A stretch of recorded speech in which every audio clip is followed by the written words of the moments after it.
नमस्कार दोस्तों, मैं विजय सैनी आप लोग का हार्दिक स्वागत करता हूं। दोस्तों, इंतजार की घड़ियां अब समाप्त हुई। जिन महान हस्ती से आज हम आपको मिलवाने जा रहे हैं, मतलब मैं उनके बारे में बात करके मेरा एकदम हृदय रोमांचित हो गया।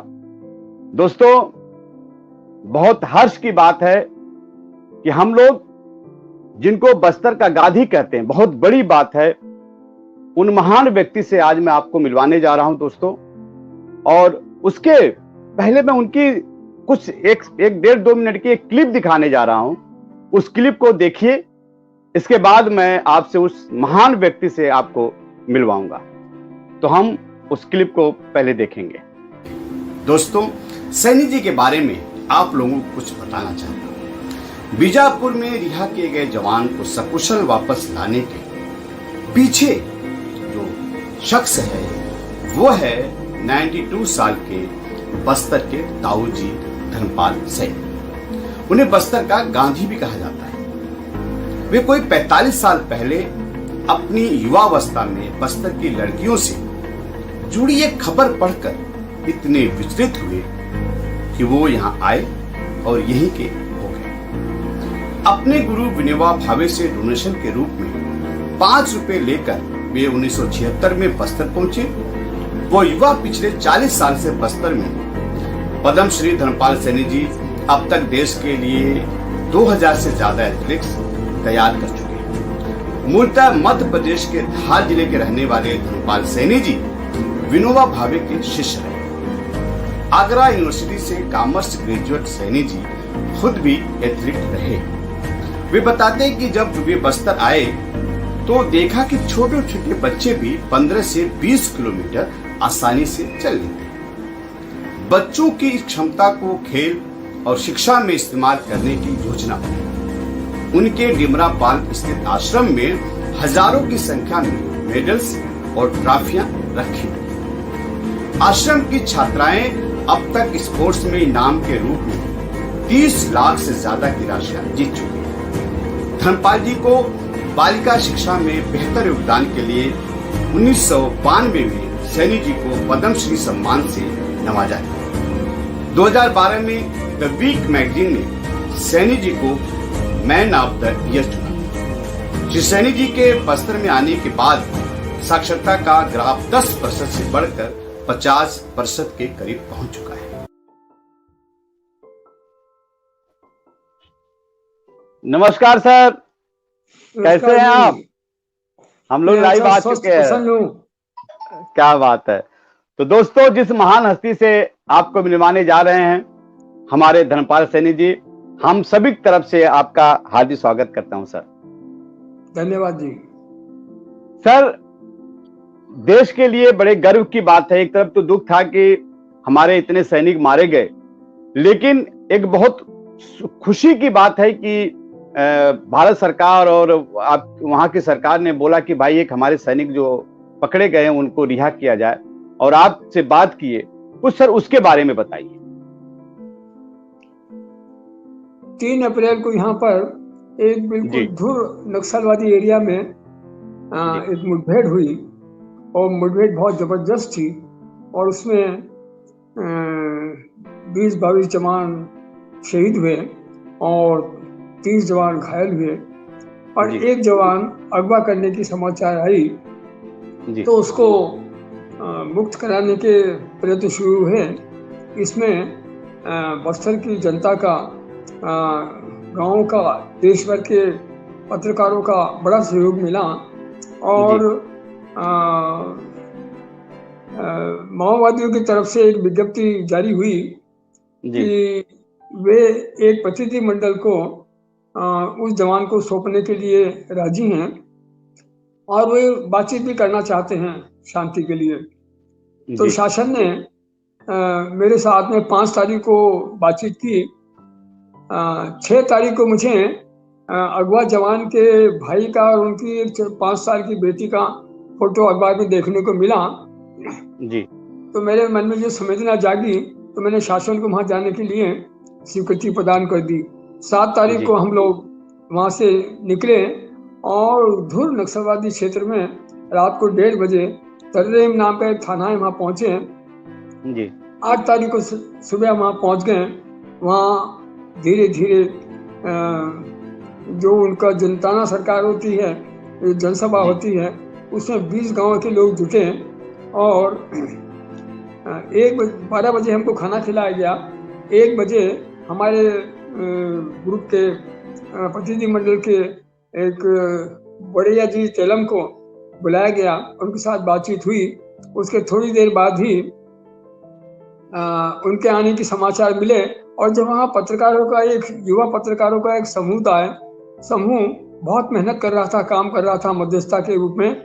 उनके बीच जी में उनकी जो जन अदालत की बातचीत चली और वहाँ जन अदालत में जो राकेश्वर सिंह मनहर जी को लाया गया, वहाँ उनके कमांडर का एक भाषण भी हुआ, गोंडी में हुआ। और इस तरह से वहाँ एक बड़े शांत वातावरण में, एक बड़े सकारात्मक वातावरण में वहाँ शिकायतों का एक दौर चला। अच्छा शिकायतों में जी काफी शिकायतें लोगों की आई कि हमको धमकाया जाता है, पिटा जाता है, वगैरह वगैरह। और उनका बहुत अच्छा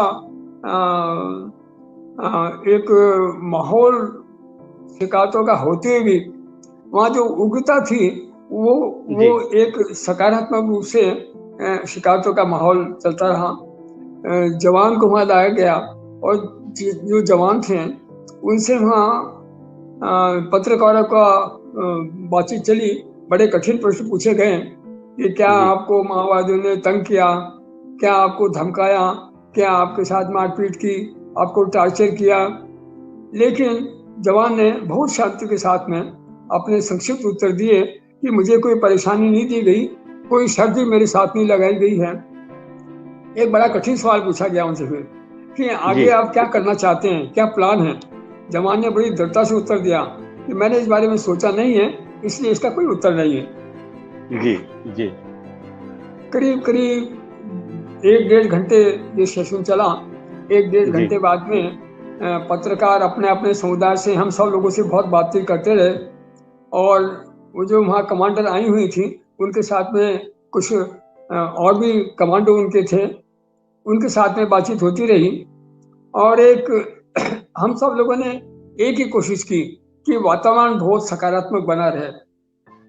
फिर हमारे सामने एक बात आई कि इस जवान को हम मुक्त तो कर रहे हैं और ये जी सब इतनी जनता के सामने कर रहे हैं, जी और आपको ये जो डेलीगेशन आया है, ये प्रतिनिधि मंडल आया है, ये इनको अब इनके अधिकारियों को सौंपेगा और जब ये घर जाएंगे तो इनके घर के पूरे परिवार की खुशियों के साथ में हम इनका एक फोटो देखना चाहते हैं। हमने क्या उनकी बात बात को मंजूर किया। जी दूसरा उन्होंने एक और मांग या अपनी इच्छा जाहिर की थी कि जैसे आप लोग जवान को छुड़वाने के लिए यहाँ पर मांग करते हैं और एक प्रभाव क्षेत्र या दबाव क्षेत्र बनाते हैं, और वैसे ही जो निर्दोष आदिवासी होते हैं उनको अगर पकड़ा जाता है तो उनके बारे में किया जाना चाहिए। जी निर्दोष आदिवासी के लिए हम सब भी खड़े हुए हैं। मानवाधिकारवादी जो यहाँ हमारे समूह हैं वो उनके लिए काम जी करते रहते हैं। हमारे आश्रम की एक लड़की है सोनी सोरी, वो इस बारे में जी बहुत तो ग्रोन अप महिला है, वो इस बारे में काम करती रहती हैं। जी इस तरह से जब हम वहां से चले तो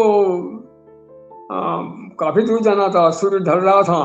तो मैं 91 बरस का बूढ़ा आदमी था, मुझे जी पीछे बैठा गया और पगडंडियों में मोटरसाइकिल को वो जितनी भगा सकते थे इसलिए भगाई जी गई कि अंधेरा होने के पहले हम लोग रोड पर पहुंच जाए।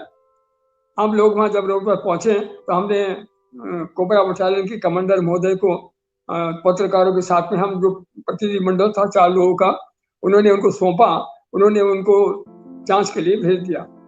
इसके बाद में 16 तारीख को चीफ मिनिस्टर साहब के यहाँ भी हम लोगों की एक छोटी बैठक हुई और उसमें पूरा हालचाल बताया, और जब ये जी जो मैंने आपको भी बताया वो सारा जी हाल विस्तार से वहाँ हम लोगों ने बताया, और जी उन्होंने एक अच्छा बड़ा निर्णय लिया कि आप ये जो डेलीगेशन गया था जिसमें पत्रकार जी थे और आप लोग थे, तो इनको जी घर छोड़ने भी आप जाओ और घर में इनके हंसी खुशी का वातावरण जो आप वायदा करके आए हैं कि हम आपको जी भेजेंगे, वो भेजा। हम घर भी क्या गए, बात उनके जी घर का इंतजाम किया गया। और जब हम जम्मू पहुंचे तो जम्मू के हवाई अड्डे पर जो वातावरण था वो वातावरण बहुत ही भावना था। उनका परिवार वो मित्र तो थे ही सही, जो मीडिया था, मीडिया भी बड़ी संख्या में था। जैसे कभी मुझे लगता है ना, जैसे हम जानते हैं कि बहुत वीआईपी आदमी आता है और मीडिया एकदम भागता है पीछे, टूट पड़ता है, वैसे ही वहाँ दृश्य था। लेकिन वहाँ हमको मुश्किल से 2-2.5 मिनट रुका गया और सीधे हम लोग उनके घर की तरफ, गांव की तरफ चले। वहाँ दरबारे खास में उनके लिए कुछ स्वागत का इंतजाम किया गया था। हम वहाँ पहुंचे, उसके पहले ही मीडिया वहाँ पहुंच चुका था बड़ी संख्या में। जी। मुझे लगा कि ये मीडिया तो वो राकेश सर महोदय के ऊपर, हम सब जो दल था हमारा छोटा सा 6-7 लोगों का, उसके ऊपर इतना आक्रामक था कि हम लोगों को घबराहट हो रही थी उनके पूछताछ से। और वहां से 10-15 कदम के ऊपर वो दरबारे खास हॉल था, वहां जाने में हमको 15 मिनट लगे। अंदर खूब सेशन चला, उनके माता पिता पत्नी सब आए और ऐसा खुशी का माहौल था, ये कहा जा सकता है कि आंसू तो बह रहे थे लेकिन वो खुशी के थे। जी, बैंड बाजे हो रहे थे, उनका जो फोर्स का जो बैंड था वो बज रहा था, ढोल धमाके हो रहे थे और ऐसे वातावरण में उनका अभूतपूर्व स्वागत हुआ, इतना मैं कहना चाहता हूँ। जी जी, क्या बात है, बहुत अच्छी बात है। हम सब लोगों ने उनको वो किया और एक तरह से ये जो प्रतिनिधि मंडल था उसको शांतिपूर्व तरीके से बिना किसी शर्त के हम लोगों को छुड़ाने में सफलता मिली। सर, मैं आपको बताना चाहूंगा कि हमारे साथ गजेंद्र चौहान जी जुड़े हुए हैं, बहुत अच्छे एक्टर हैं और महाभारत में युधिष्ठिर का रोल किया था उन्होंने। अच्छा। जी जी, वो हमारे साथ जुड़े हुए हैं। वो बोलते हैं, वो कह रहे हैं कि धर्मपाल जी, आप सचमुच में सच्चे देशभक्त हैं, आपको नतमस्तक हूं। आज का कार्यक्रम सैनी का डबल धमाका। Thank you sir, thank you. आप आते रहते हैं, हौसला अफजाई करते रहते हैं, थैंक यू। बहुत धन्यवाद आपको। जी, बहुत बड़े एक्टर आप जानते होंगे जो महाभारत में युधिष्ठिर का रोल किए थे। जी जी, बहुत अच्छे आर्टिस्ट हैं। जी, आपको नमस्कार कर रहे हैं। और कुछ लोग हमारे साथ जुड़े हुए हैं, गोपाल सिंह जी जुड़े हुए हैं, बहुत अच्छे रिकॉर्डिस्ट हैं, वो नमस्कार कर रहे हैं। फरीद खान हमारे बहुत अच्छे मित्र हैं, वो आपको नमस्कार कर रहे हैं। राज टाग जी आपको नमस्कार कर रहे हैं।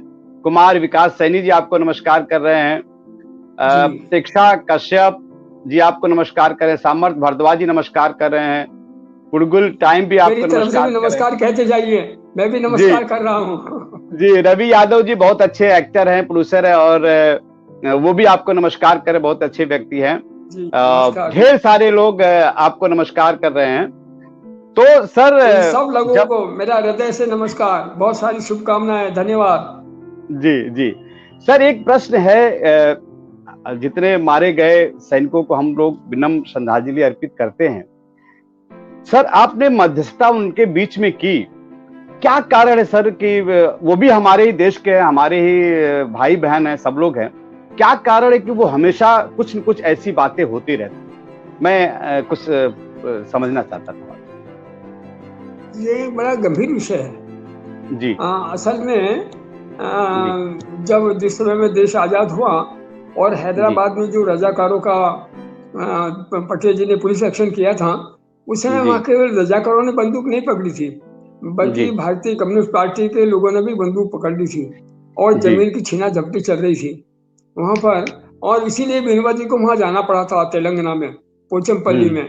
और 18 अप्रैल को उन्होंने भूदान यज्ञ का प्रारंभ किया था, वो भी शांति स्थापना का ये कार्यक्रम था। तब से यह आंदोलन एक वहां चली रहा है। और नक्सलवादी में 1967 में नक्सलवादी में वैसे एक आंदोलन हुआ जो सारे देश में, खास करके जो जनजातीय क्षेत्र हैं जो एकदम अलग थलग रहे हैं आजादी की लड़ाई में, जिनका बहुत बड़ा हिस्सेदारी नहीं हो पाई थी। हिस्सेदारी नहीं हुई ऐसी बात नहीं है, हिस्सेदारी हुई, लेकिन जिस तरह से दूसरे क्षेत्र निकटतम जुड़े थे, ऐसे उन क्षेत्रों में आजादी की संघर्ष का, आजादी के सत्याग्रही संघर्ष का वो माहौल नहीं बना जो दूसरे क्षेत्रों में बना था। इसलिए वहां पर इस माओवादी विचारधारा को अपने पैर जमाने का अवसर मिला। और सच बात तो ये है कि जब मैं यहाँ आया तब सचमुच में ये क्षेत्र इतने दुर्गम थे और यहाँ लोगों में सड़क की इच्छा नहीं थी, शिक्षा की इच्छा नहीं थी, और दूसरों से घुलने मिलने की भी जो एक विकास में सहयोगी बनने की जो एक ललक होती है, जो तत्परता होती हिंदुस्तान में पैदा हो रही थी, वो यहाँ जी पर बहुत ही कम थी। इसलिए यहाँ जी पर एक एक खुला क्षेत्र था।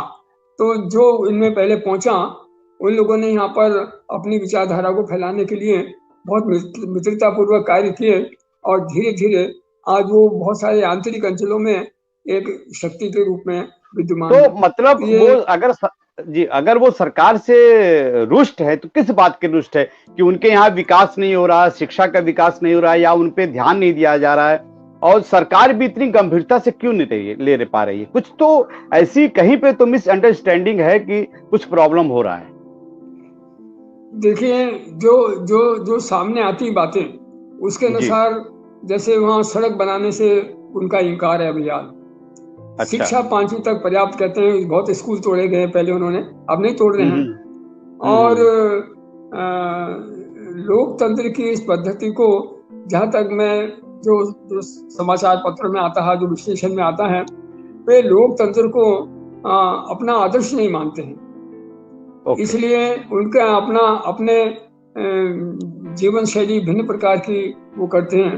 इन शोषण से मुक्त होने की बात तो करते हैं, शोषण से हम्म, मुक्त होने की बात और विकास की बात तो लोकतंत्र भी करता है, पर वो बिल्कुल। तरीका उन लोगों को पसंद नहीं है और वो अपने जी तरीके से कुछ करना चाहते हैं। ऐसा अभी बहुत स्पष्ट भी उनकी तरफ से कोई बातचीत नहीं हुई है इस बारे में, जी लेकिन जी उनकी विचारधारा में और लोकतंत्र की विचारधारा में मेल नहीं खाता है। वो विकास की जी किसी भी चीज जो सरकार करना चाहती है उसको अमान्य करते हैं। जी। मैं आपसे भी विनम्र निवेदन करूंगा कि जिस तरीके से हमारे एक नौजवान को आप रिहा करके लाए, तो मैं आपसे रिक्वेस्ट करूंगा कि आपके माध्यम से कुछ ऐसा हो कि एक इतिहास रचा जाए जो बस्तर का गांधी पूरे विश्व का गांधी बने, और ये जो कंफ्यूजन है, जो दूरियां हैं, हमेशा हमारे सैनिकों को मारा जाता हो, वो खत्म हो। मैं आपसे विनम्र निवेदन करूंगा।